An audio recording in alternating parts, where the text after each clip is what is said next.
lagi ke nak sampai kampung kau ni? Ha? Dalam setengah jam lagi sampailah.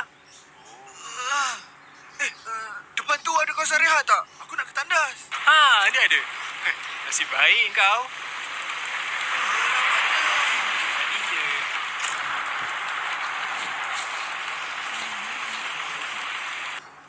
Wah, banyaknya kereta. Ish, Jam dah pula. ya. Kereta Malangan. Alamak, kenapa pula ni? Ni mesti ada kemalangan. Ikut tepi aje lah. Aku dah tak tahan ni. Mana boleh?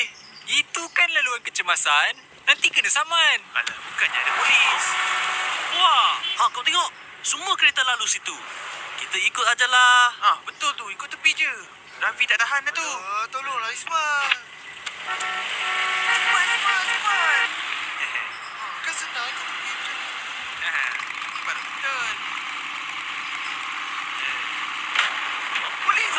Patuhi Undang-Undang Jalan Raya. Lorong kecemasan hanya untuk kecemasan.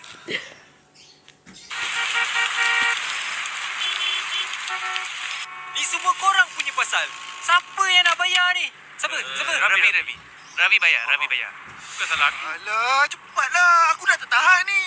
Bebel pula. Itulah akibat tak sabar. Tengok, siapa yang rugi? Dah tak boleh nak bagi duit raya. Ingat, Cepatlah.